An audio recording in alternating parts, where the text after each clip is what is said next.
वो वर्दी पर हमला नहीं था, वो संविधान पे हमला था, वो बीएनएस पे हमला था, वो नए बने हुए कानून पर हमला। मैं महिलाओं को कहना चाहता हूं कि उठो द्रौपदी, शस्त्र उठा लो, अब कान्हा ना आएंगे। विश्व का कल्याण हो, प्राणियों में सद्भावना हो, धर्म की जीत हो, अधर्म का नाश हो, ये हमारी भावना रहती है।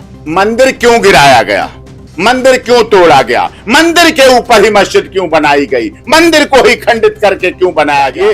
अब वो समय चला गया जब सोमनाथ का मंदिर तोड़ा गया था। अब वो समय चला गया जब खिलजी ने राजस्थान में चित्तौड़गढ़ में पद्मावत के जैसी महारानियों और रानियों को अपने जिंदा जलना पड़ा था। भी पता चले जाएगा कि अजमेर शरीफ की दरगाह मंदिर है और बगिया नहीं थी। संभल में हरिहर मंदिर तोड़ा गया था और हरिहर मंदिर तोड़कर वहां संभल में मस्जिद बनाई गई थी और हरिहर मंदिर था, है और रहेगा और वहां पूजा फिर से शुरू होगा। मतलब इंची टेप भी अपना नहीं खोल पाया, अपनी चेक भी नहीं कर पाए, शुरुआत भी नहीं कर पाए और उससे पहले उन पर पथराव हो गया, उस पर हमला हो गया। इसका नमस्कार, मैं पूनम और आप देखना शुरू कर चुके हैं यूपी न्यूज एक्सप्रेस। आपको बता दें कि यूपी के संभल में जिस तरीके की घटना सामने आई है, तो उसको लेके हमारे साथ बातचीत करने के लिए मौजूद हैं एपी सिंह सर, जो अपनी बातों को बड़ी बेबाकी से रखते हैं। सर से जानने की कोशिश करेंगे कि सर की क्या राय है इस पूरे मुद्दे पर। सर क्या कहेंगे जो संभल की घटना है उस पर? देखिए, संभल की घटना बहुत दुखद है, बीभत्सकारी है। जिस तरह से देखिए, माननीय अदालत का आदेश है, सर्वे का आदेश है, जांच का आदेश है, पता किया जाए सच क्या है, तो ये तो आदेश कोर्ट का है, तो उसकी कंप्लायंस सरकार का काम कराने का है, पुलिस का दायित्व है। और वहां किस तरह से वो जांच, उन्होंने कहने का मतलब इंची टेप भी अपना नहीं खोल पाया, अपनी चेक भी नहीं कर पाए, शुरुआत भी नहीं कर पाए और उससे पहले उन पर पथराव हो गया, उस पर हमला हो गया। इसका समझ सकते हैं आप कितनी बड़ी साजिश है। वो कौन से ऐसे घर हैं जहाँ किताबें होनी चाहिए, जहाँ कॉपी होनी चाहिए, जहाँ खाने के बर्तन होना चाहिए, जहाँ पढ़ने के होना चाहिए, जहाँ मैं कह सकता हूँ कि गीता और कुरान होना चाहिए, शरीफ होना चाहिए, लेकिन वहां पर रखे गए पत्थर, वहां रखे गए डंडे और कितना बीभत्सा के साथ भयंकर पथराव किया गया। वो पथराव केवल पुलिस पर नहीं था, वो पथराव उत्तर प्रदेश सरकार के उस सिद्धांत पर था कि उत्तर प्रदेश सरकार विकास की तरफ कैसे चल रही है, कैसे जलकल योजना चला रही है, कैसे एम्स खोल रही है, कैसे आईआईटी कॉलेज खोल रही है, कैसे लोग बाहर के इन्वेस्टमेंट कर रहे हैं, कैसे उत्तर प्रदेश सरकार ने इतने वर्षों से दंगों को रोक रखा है, कैसे मुजफ्फरनगर में दंगे रुके हुए, क्या उन लोग चाहते हैं, वही लोग हैं पथराव करने वाले जो चाहते थे मुजफ्फरनगर फिर से चले, वही चाहते हैं लोग कि हर महीने उत्तर प्रदेश में कर्फ्यू लगे, वही लोग हैं जो उत्तर प्रदेश में चाहते सरकारी बसें जलाई जाएं, स्कूल कॉलेज बंद हो। लेकिन उत्तर प्रदेश सरकार ने इन सब चीजों को रोक रखा है, लेकिन इसलिए लोग मौका तलाशते हैं। संभल में भी इसी तरह की घटना हुई और पथराव हुआ और उत्तर प्रदेश पुलिस के जो माओ के लाल हैं, वो भी किसी माँ के लाल हैं, वो भी नौकरी करने आए हैं, वो मरने के लिए नहीं आए हैं, उन्होंने मरने का एग्रीमेंट नहीं किया है, उन्होंने लॉ एंड ऑर्डर मेंटेन करने का लिए एग्रीमेंट किया है, इसके लिए उन्होंने नौकरी की है, इसके लिए वो सैलरी लेते हैं, वो उत्तर प्रदेश के नागरिक हैं। लेकिन वहां बिना किसी जाति धर्म क्षेत्र को देखे हुए उन पर बेभत्सा के साथ पथराव किया गया, हमला किया गया। वो वर्दी पर हमला नहीं था, वो संविधान पे हमला था, वो बीएनएस पे हमला था, वो नए बने हुए कानून पर हमला था, वो उत्तर प्रदेश और केंद्र सरकार की डबल इंजन पर हमला था और हमारे देश की सौहार्द व्यवस्था है, जो हमारी एकता अखंडता है, उस पर हमला था, जो कि पूरी तरह से गलत है। न्याय होना चाहिए, क्योंकि जो ऊंचाई पर बनाई गई हैं जितनी मस्जिदें, वो इसीलिए हैं, उनका कारण यही है कि मंदिरों को उन्होंने तोड़ने के लिए तो दबा तोड़ ताड़ के अपना करके वहीं उसके ऊपर बना दी गई मस्जिदें। आपने मथुरा में देखा, आपने अयोध्या में देखा, आपने काशी में देखा, किस तरह से ये लगातार सब कुछ सामने आ रहा है। माननीय सर्वोच्च न्यायालय को 500 वर्ष और सर्वोच्च न्यायालय को और इस देश को 500 वर्ष लग गए अयोध्या में ये कहने के लिए, अयोध्या में प्रभु श्री राम का जन्मभूमि है, जन्मस्थली है, वहां जन्म हुआ है। अभी भी लगातार लोग लगे रहते हैं। कृष्ण भगवान मथुरा में नहीं पैदा हुए तो कहां हुए, राम जन्मभूमि अयोध्या में नहीं है तो कहां है, काशी विश्वनाथ शिव जी का काशी नहीं है तो कहां है। लेकिन इस तरह से लगातार जो हमले हो रहे हैं, वो इस बात को डरते हैं। तुम्हें डर नहीं है तो क्यों, तुम्हें चोर नहीं है तुम्हारे अंदर तो डर क्यों रहे हो। लेकिन ये हुआ। लेकिन माननीय कोर्ट आज भी अच्छा काम कर रही है। कल भी देखा आपने अजमेर शरीफ की दरगाह में, जो हम कह रहे थे लगातार, महाराणा प्रताप सेना कह रही है इस बात को लगातार, महाराणा प्रताप सेना के राष्ट्रीय अध्यक्ष परमार साहब कह रहे हैं लगातार इस बात को, और वो याचिका स्वीकार की और उसको नोटिस हुआ है। अब वहां भी पता चले जाएगा कि अजमेर शरीफ की दरगाह मंदिर है और वो दरगाह नहीं है। और इसी तरह से कुतुब मीनार के नीचे भी विशाल मंदिर है, जामा मस्जिद के नीचे भी विशाल मंदिर है, ताजमहल के नीचे भी विशाल मंदिर है, तेजो महल के नाम से। ये सब चीजें हमारी वापस होनी चाहिए और फिर से सनातन धर्म स्थापित होना चाहिए।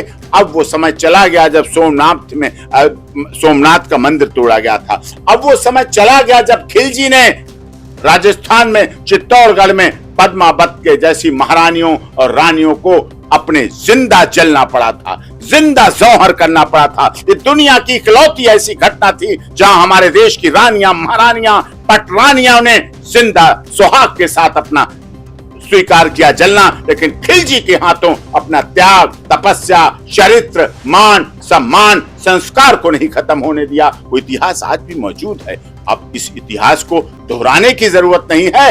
आज सनातन धर्म पूरी तरह से मजबूती के साथ भारत में खड़ा है और पूरी दुनिया हमें अच्छाई की नजरों से देख रही है। हम वसुधैव कुटुंबकम की भावना रखते हैं, लेकिन सर्वजन हिताय सर्वजन सुखाय की भावना रखते हैं, लेकिन सनातन धर्म की सत्य की जीत भी रखते हैं और सत्य की भावना पर चलते हैं।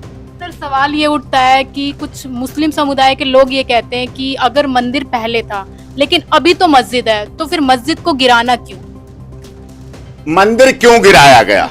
मंदिर क्यों तोड़ा गया? मंदिर के ऊपर ही मस्जिद क्यों बनाई गई? मंदिर को ही खंडित करके क्यों बनाया गया? शिवलिंग के ऊपर ही मंदिर क्यों बनाया गया? किस लिए मस्जिद क्यों बनाएगी? विषय यहाँ ये है, क्यों मस्जिद तोड़ी गई थी, इस पर मंदिर क्यों तोड़ा गया था? आपको सोचना पड़ेगा। क्या आवश्यकता पड़ी थी? क्या संभल में जगह नहीं थी? क्या जंगल, बाग और बगिया नहीं थी? संभल में हरिहर मंदिर तोड़ा गया था और हरिहर मंदिर तोड़कर वहां संभल में मस्जिद बनाई गई थी और हरिहर मंदिर था, है और रहेगा और वहां पूजा फिर से शुरू होगी। इस तरीके से हमने बाबरी मस्जिद पे जीत हासिल की थी, तो क्या लग रहा है संभल वाले मुद्दे पर क्या सोच है? क्या इस पर कोई मंदिर बनेगा या फिर ये मुद्दा? मंदिर तो वहां है ही, मंदिर की पुनर्स्थापना होगी, वहां पूजा शुरू होगी और पूजा और भक्ति आस्था के साथ शुरू होगी और वो बहुत जल्दी शुरू होगी। बाबरी में भी बाबर था, बाबर आता ही था, सबको पता था, सबको पता है।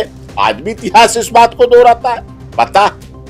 तो ये जो घटनाएं हुई उस समय के आतताई उनके द्वारा हुई और भारत सनातन धर्म के आधार पर चलता रहता है।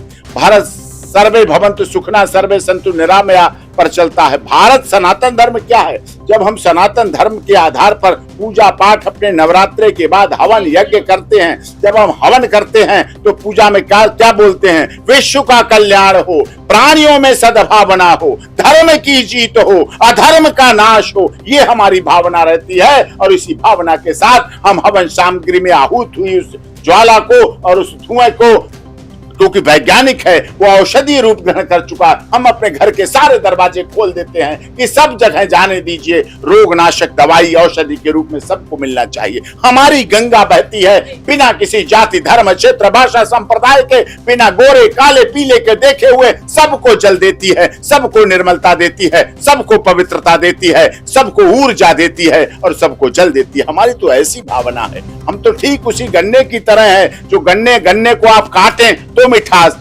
निचोड़े तो मिठास, पीस लें तो मिठास, चूस लें तो मिठास, उसमें मिठास भरी पड़ी है। सनातन धर्म ठीक इसी तरह है, लेकिन उस मिठास का, उस सहनशीलता का, उस सत्यता का, उस न्यायप्रियता का, उन संस्कारों का, उस अहिंसा का नाजायज फायदा किसी को नहीं उठाना चाहिए। नहीं तो हमें फिर यदा यदा ही धर्मस्य बोलना पड़ेगा, क्योंकि महाभारत ने भी हमें जीवन दिया है। अगर रामायण ने हमें जिंदा जीवन रहने का लक्ष्य सिखाया है, भगवान प्रभु श्री राम, लक्ष्मण, भरत, शत्रुघ्न ने हमें जिंदगी चलने का रास्ता सिखाया है, तो महाभारत ने भी हमें सिखाया है कि यदा यदा ही धर्मस्य ग्लानिर्भवति भारत अभ्युत्थानम धर्मस्य तदात्मानं सदाम्यहम् परित्राणाय साधूनां संभवामि युगे विनाशाय परित्राणाय साधूनां विनाशाय चतुष्कृतं संभवामि युगे युगे संभवामि। महिलाओं के ऊपर भी बात आती है।